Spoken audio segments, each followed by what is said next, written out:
కామారెడ్డిలో కాంగ్రెస్ బీజేపీ నేతల మధ్య వివాదం ముదిరింది. పట్టణంలోని డిగ్రీ కళాశాల భూముల వ్యవహారంపై ఇరు పార్టీల నేతలు పరస్పరం ఆరోపణలు చేసుకుంటున్నారు.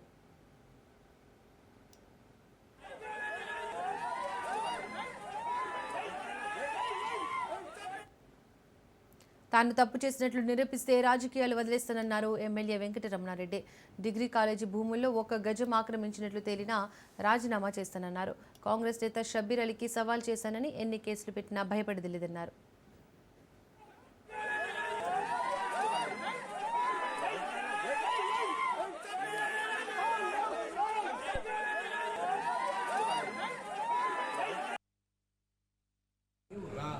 దమ్ముంటే నువ్వు రావాలి కానీ ఆ శివనూరులో పోయి అక్కడే ఫామ్ హౌస్లో ఉండి నువ్వు రాకుండా మాట్లాడితే కుదరదు.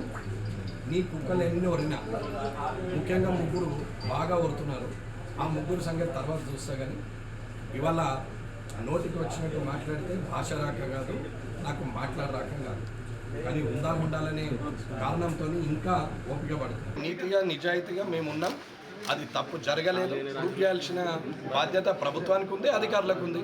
ప్రభుత్వం వాళ్ళదే, అధికారులు వాళ్ళే. వారు నిజాలు తేల్చాలి. కానీ అపోజిషన్లో ఉన్నంతగా మాట్లాడితే ఎట్లా? ప్రభుత్వంలో ఉండి నీకెంతసేపు తెలుసుకోవాలంటే, కానీ రాజకీయం చేస్తున్నావు అనేది అర్థమవుతుంది. ప్రజలేం పిచ్చోళ్ళు కాదు, ప్రజలకు అన్నీ అర్థమవుతుంది. రెచ్చగొట్ట వ్యాఖ్యలు చేస్తున్న దాడులు చేయండి, నేను చూసుకుంటా అని చెప్తున్నారు. అవును, దాడులు చేస్తారు. నోటికి బుద్ధి చెప్పడం, నోటి దురుసున్నోడి మీద దాడి జరుగుతుందని చెప్పి నేను గౌరవంగా మాట్లాడితేనే ప్రత్యక్ష దాడి జరుగుతుంది. చెప్పులతో కొడతాం, పండబెట్టి దొక్కుతాం, మిమ్మల్ని ఇట్లా చేస్తాం అట్లా చేస్తామని మాట్లాడుతున్నారు కదా. మరి దాని ఎట్లా? దానికి అర్థం కావట్లేదా? పోలీసులకు తెలియదా ఎవరు రెచ్చగొడుతున్నాడు, ఎవరు రెచ్చగొడుతున్నారు?